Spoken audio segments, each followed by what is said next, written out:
around half a mile now to Northbrook Lock.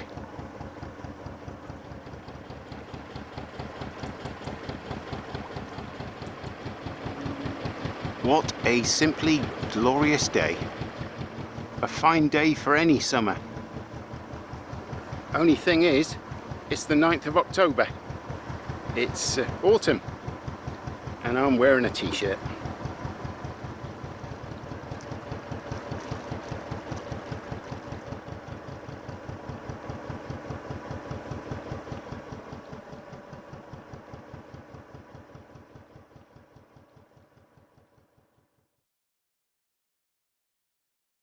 Have you heard the tale of Aslan and the Gent? Have you seen their travels before? Well, did you know that they're back again and cruising the canals once more? Sold up downsides for a minimalised alternative life afloat. Going boldly where thousands have been before. One man, one life, one boat.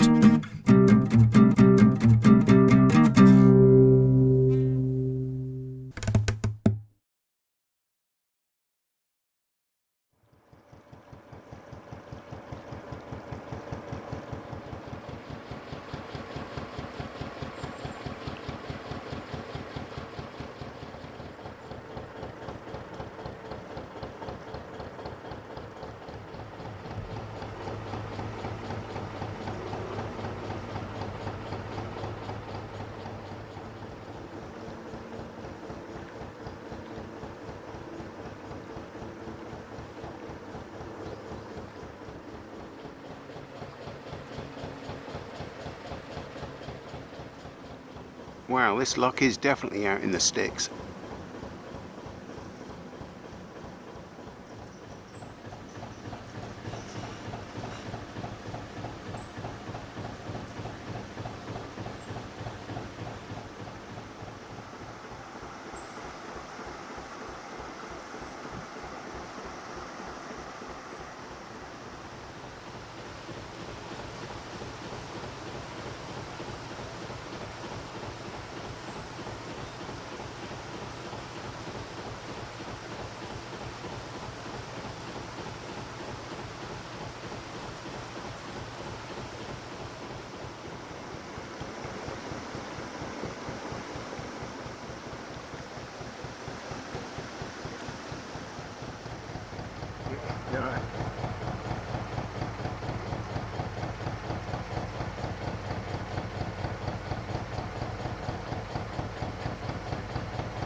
Now around 1.25 miles to Pigeons Lock.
A lovely spot to moor, but no, I'm sticking to the plan.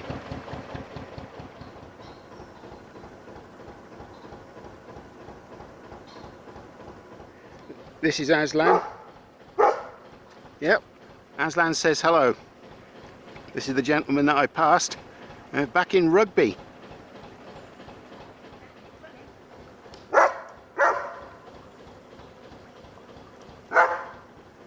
Aslan is a huge Aslan is a huge fan of the series.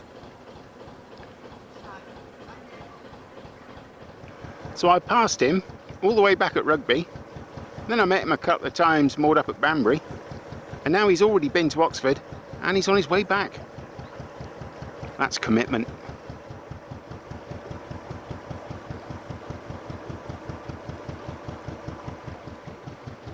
The River Cherwell, and slightly further down the canal, between Baker's Lock and Shipton Weir Lock, the canal and the River Cherwell become one, and for the stretch of about a mile we'll be travelling on a river. But it's all controlled by locks and it hasn't been raining heavily.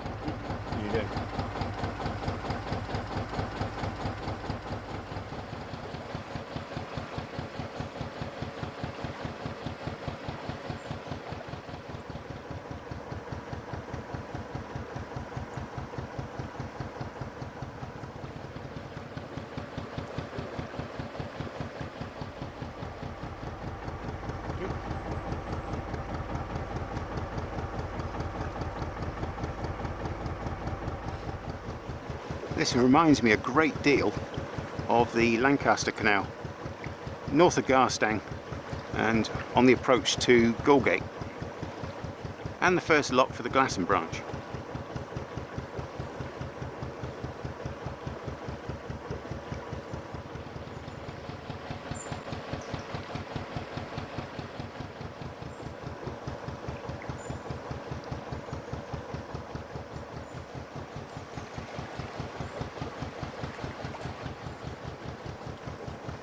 Not far after this bend is the next lock, and then about a mile after that is Enslow.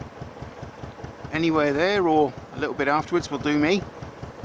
Ready for 4 miles left to Kidlington tomorrow.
Now beginning to receive sort of general reports on what the mooring situation like is in Oxford itself, because obviously when I get to the end I'm going to need to moor up overnight and then have a film around, then mill about on the Oxford for a while.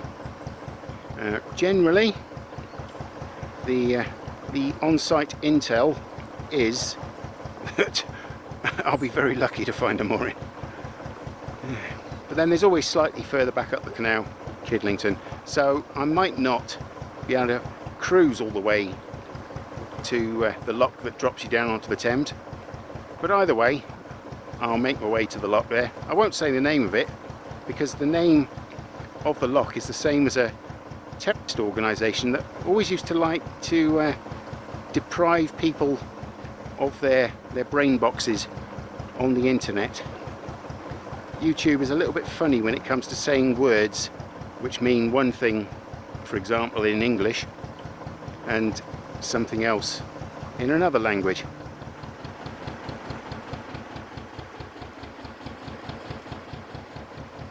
Yes, I found that out to my cost, quite literally, when I did the English meatball video, traditionally called, well, it begins with F, and ends in S, which is a perfectly innocent 500-600-year-old English word.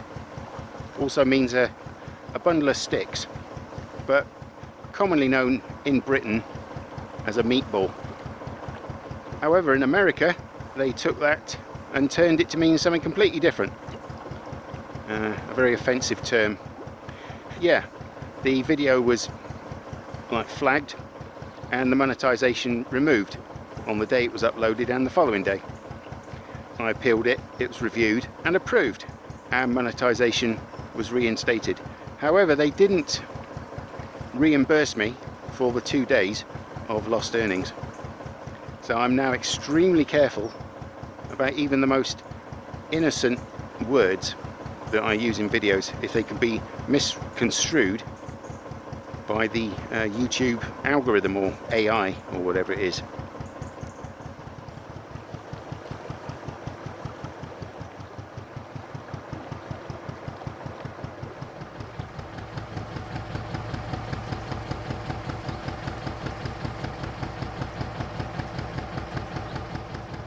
Somebody needs to tell this canoeist you pass on the right on the canals.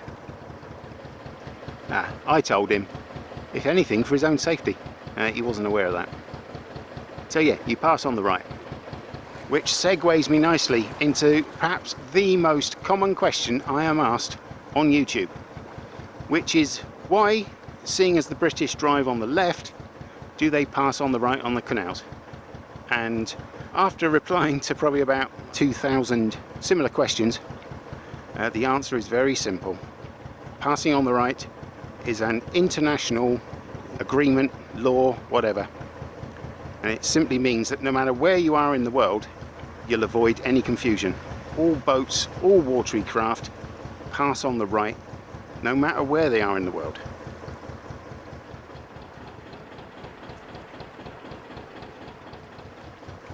That was Enslow Wharf. And now for a mooring, which might be a bit touch and go, but never say never.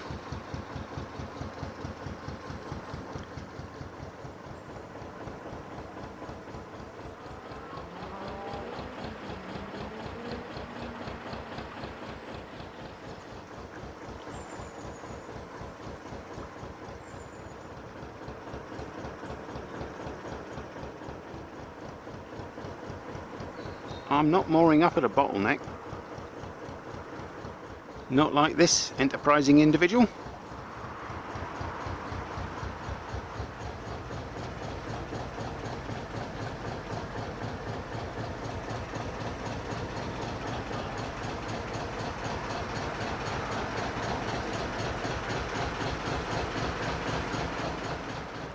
Moorings here, but I think these are possibly permits. Very lovely though.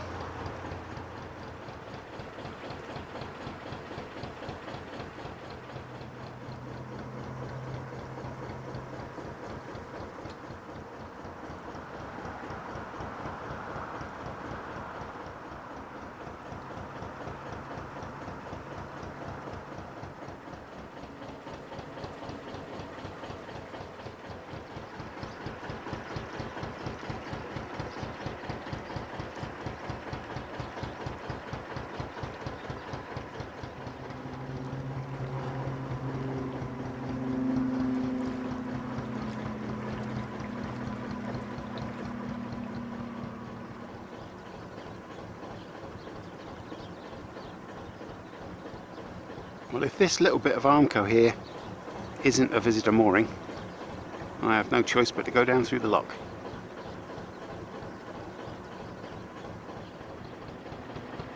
No, permit holders only. Lock it is then.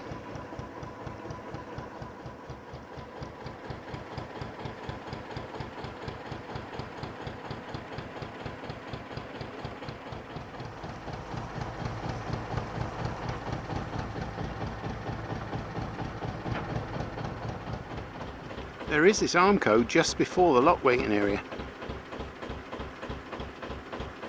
And I know it's under a huge willow tree, but then that's what a dustpan and brush is for. A small price to pay though. Just dipped my tank, and surprisingly there's about 2/3 left. I put about half a tank in at, where was it? Braunston Marina. Wow. And yeah, I've used a third. So yeah, I've got plenty.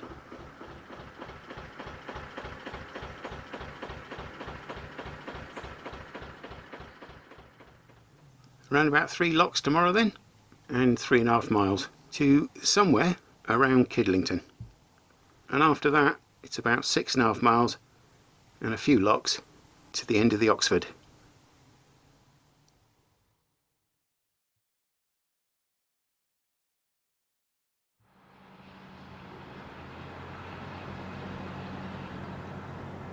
We can rebuild.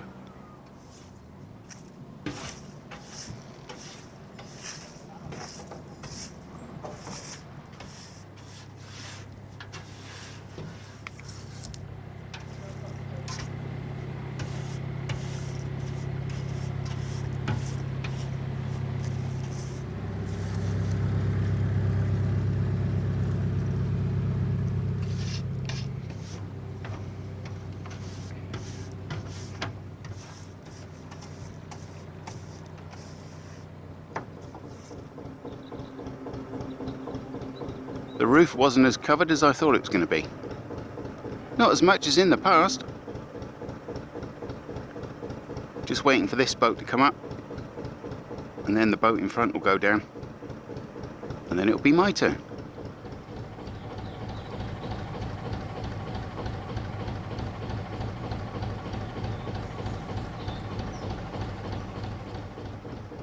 Around 3.5 miles today, and 2 locks. Possibly 3, depending on where I can moor up, to Kidlington, which will then leave about 6.5 miles to the end of the Oxford Canal and the city of Oxford itself.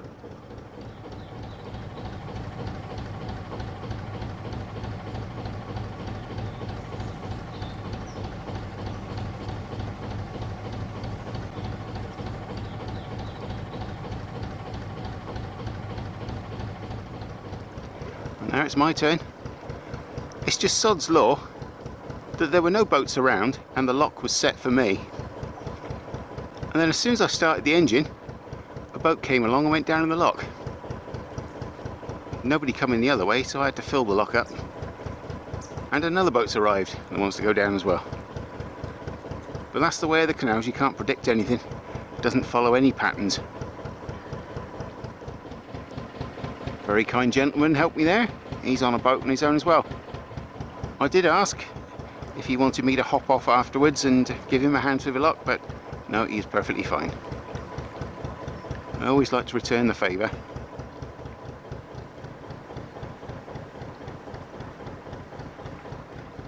Now we're on the River Cherwell.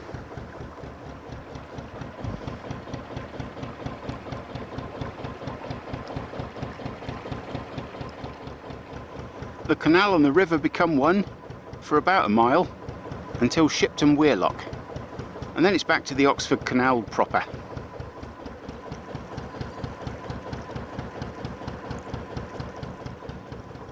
There's a bridge here and there's 2 ways of going.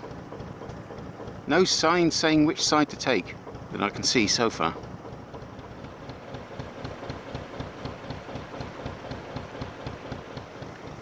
I think it's clear. Take the right one. No way you'd get through the left.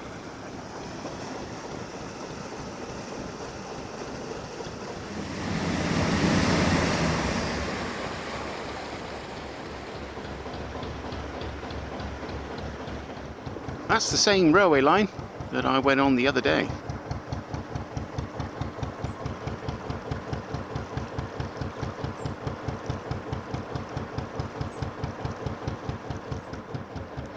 This is a proper natural winding river course.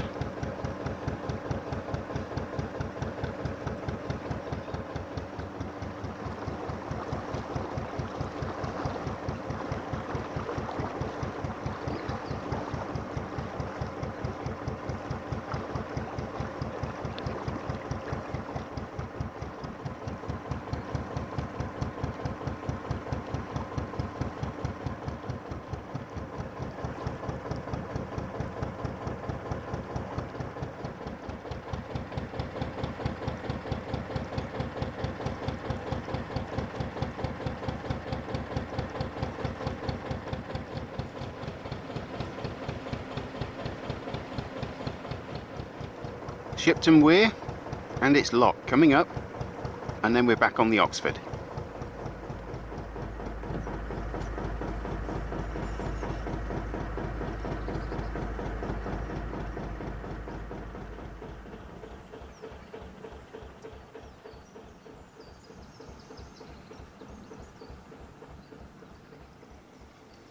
Another one of these huge wide arrangements.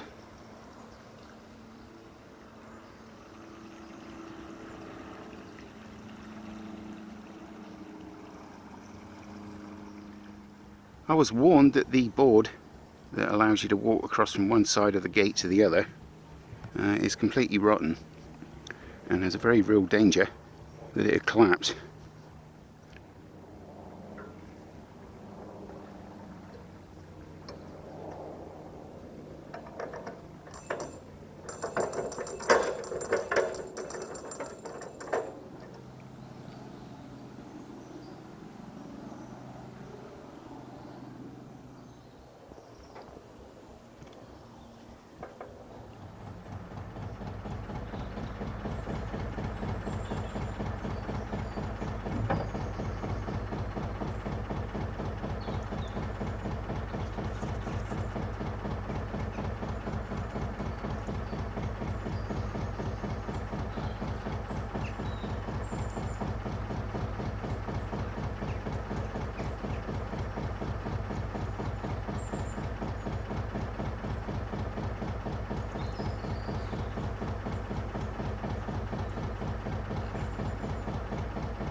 Due to the width, of course, that means there's room for two, even three at a push.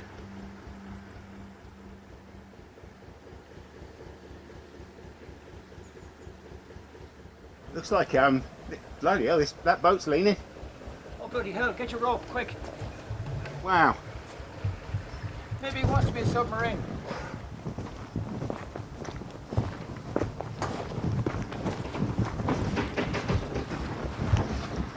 Oh my giddy aunt. Scary. I don't believe it.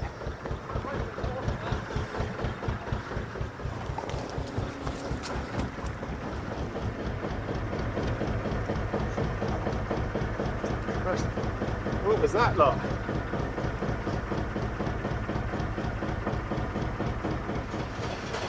By some miracle, that is the only thing that happened.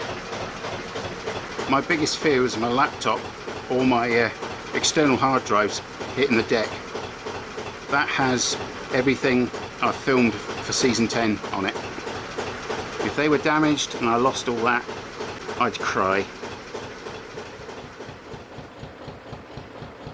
My good God, I had a real panic stations there. Aslan caught on the ledge. There's a ledge inside the lock. I pulled Aslan up to the edge like you do, and Aslan was sat on the ledge. At one point she was something like almost 45 degrees. I thought she was going over. Fortunately, the only damage is to a drawer. It fell out, and all the crud and junk that you collect over the years that's in there is now on the floor. My God, that was scary. I've lost any strength in my arms. They're shaking. And the chap behind me, he was a little bit concerned as well.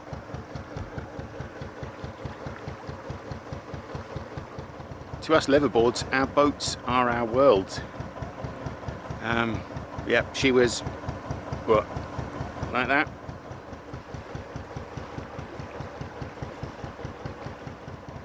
A very, very lucky escape. Like I say, you know that kind of weak, like in your hands and your arms.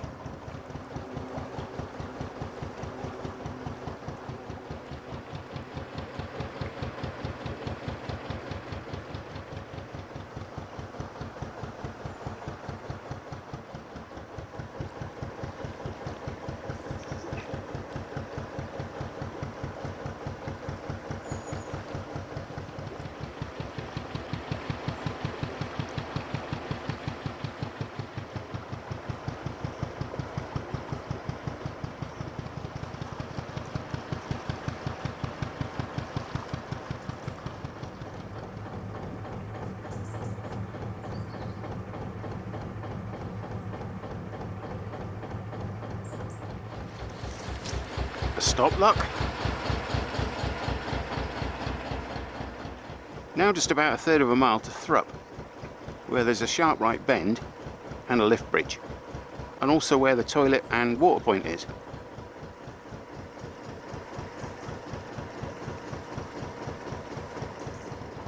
These are all permit holders only.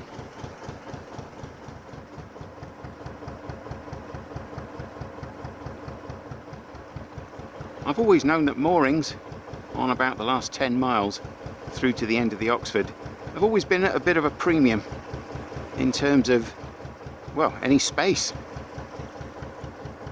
The reality of it doesn't sort of hit you until you actually get there. And the very real issue for me is, where do I moor for the winter? The only way after Oxford is onto the Thames. Right, well, I need to get some water first before I start worrying about things like that.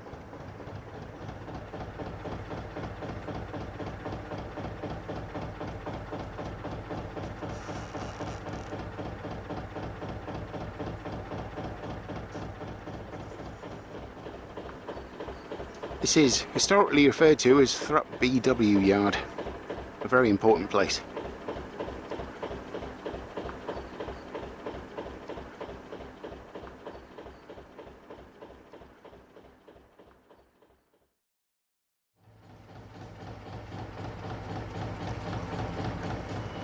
We've now left Thrupp behind and we've entered Kidlington.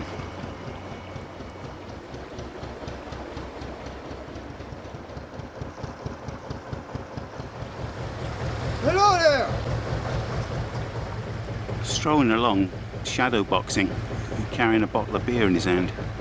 Oh my God.